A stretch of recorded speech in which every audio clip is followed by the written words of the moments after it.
સૌથી પહેલાં કઢિયું ગરમ કરી એમાં આપણે એક મોટી વાડકી તેલ લઈ લેવાનું છે. તો કઢિયું આવી રીતે બરાબર ગરમ કરી લેવાનું.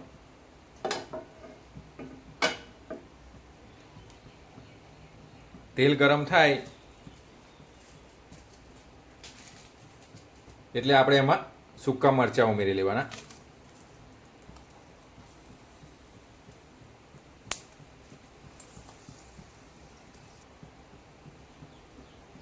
સૂકા મરચાં ઉમેર્યા પછી તરત જ આપણે ઝીણી કાપેલી ડુંગળી ઉમેરી લેવાની.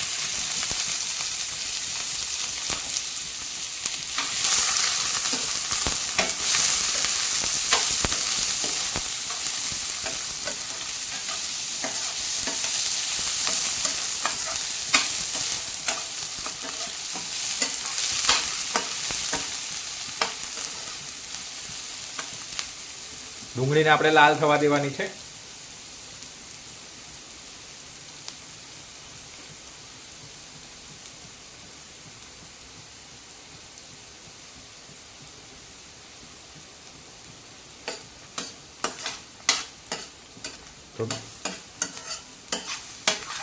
મિત્રો 2 થી 3 મિનિટ અને મીડિયમ ગેસ પર આપણે ડુંગળીને લાલ થવા દેવાની.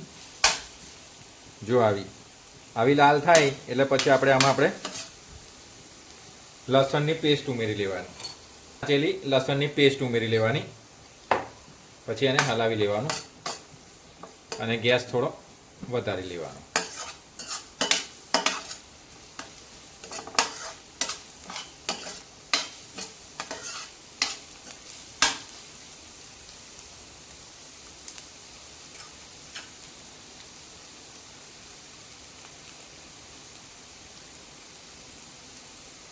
હવે ડુંગળી આપણી લાલાશ પડતી થાય એટલે એમાં આપણે 2 નંગ ટામેટાં આવી રીતે ઝીણા કાપી અને ઉમેરી લેવાના.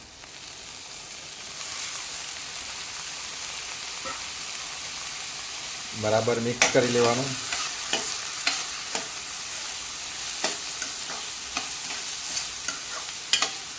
અને 2 થી 3 મિનિટ આને સોતે કરવાનું છે મિત્રો.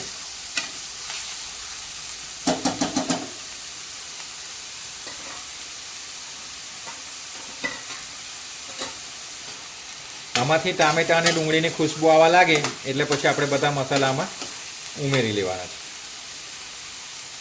2 ચમચી મરચું પાવડર ઉમેરીશું. આ તીખું મરચું પાવડર છે. અડધી ચમચી હળદર પાવડર, 1 ચમચી જીરું પાવડર, 1 ચમચી ધાણા પાવડર અને 1 મોટી ચમચી મીઠું ઉમેરી લેવાનું.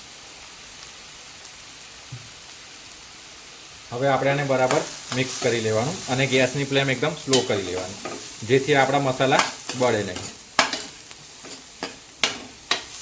તો ટામેટાં નાખ્યા પછી જ મસાલા ઉમેરવાના, જેથી કરીને આપણા મસાલા બળે નહીં.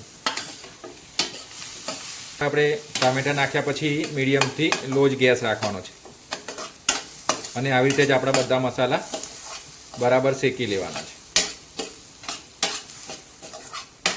તો આને 2 થી 3 મિનિટ આપણે બરાબર શેકી લેવાનું.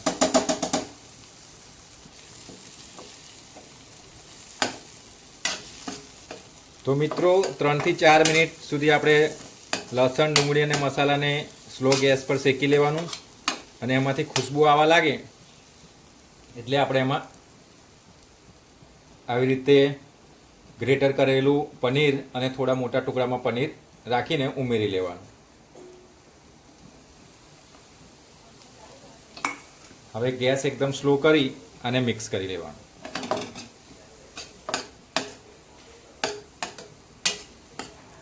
તો મિત્રો આ રેસીપી બિલકુલ તમને ઈંડા ભુરજી જેવી જ લાગશે. જે લોકો વેજીટેરિયન છે, નોનવેજ નથી ખાતા, કાં તો ઘણા એવા લોકો છે જે લોકો પહેલાં ઈંડા ભુરજી ખાતા હતા પણ હવે બંધ કરી દીધું છે અને એ લોકોને ઈંડા ભુરજીની યાદ આવતી હોય તો આ રેસીપીનો સ્વાદ બિલકુલ ઈંડા ભુરજી જેવો જ લાગશે. અને આજે આપણે આ રેસીપીને પાવ સાથે જ સર્વ કરવાના છે, જેથી આપણને બિલકુલ ઈંડા ભુરજીની યાદ ના આવે અને બિલકુલ એવો જ ટેસ્ટ લાગે.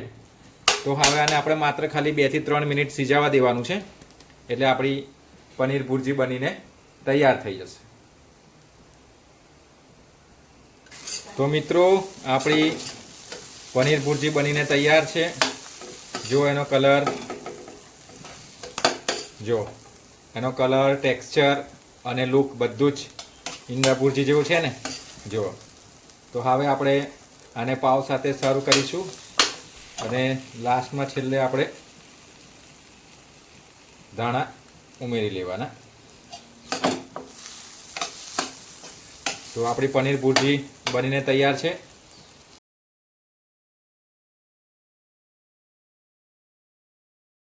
પનીર ભુરજીનો આનંદ લેવા માટે આપણે આવી રીતે તવા પર તવાને ગરમ કરી લેવાનું અને એમાં તેલ ઉમેરી લેવાનું થોડું.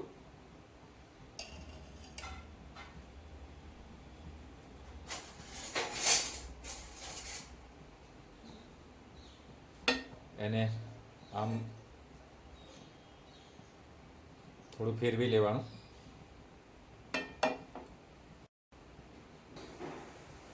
તવો ગરમ થાય અને એના પર તેલ ગરમ થાય એટલે થોડું લસણ અને સૂકું મરચું ની ચટણી આવી રીતે ઉમેરી એને થોડી શેકી લેવાની.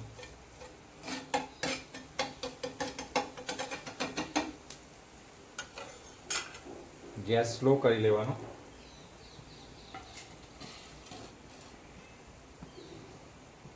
અને આપણો આવી રીતે પાવ લઈ લેવાનો.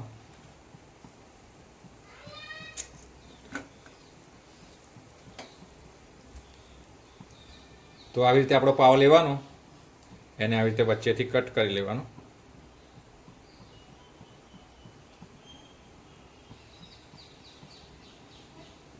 આવી રીતે કટ કરી આવી રીતે પાવને આપણે શેકી લેવાનો. તો મિત્રો આવું કરવાથી બિલકુલ તમને ઈંડા ભુરજી જેવી ફિલિંગ આવશે. પાવને બંને બાજુથી આપણે શેકી લેવાનું.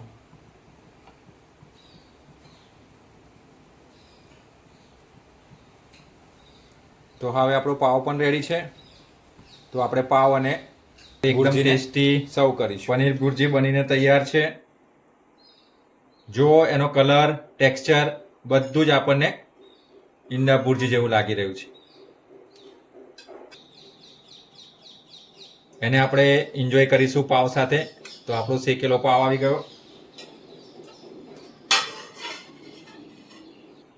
તો મિત્રો આપણે તોડીને પણ જોઈ લઈએ. તો પાવ, તો આપણી પનીર ભુરજી તૈયાર છે, બિલકુલ ઈંડા ભુરજી જેવી. તો વિડીયો સારો લાગ્યો હોય તો લાઈક કરજો, શેર કરજો અને કોમેન્ટ જરૂરથી કરજો. તો મળીશું આપણે બીજા વિડીયો સાથે.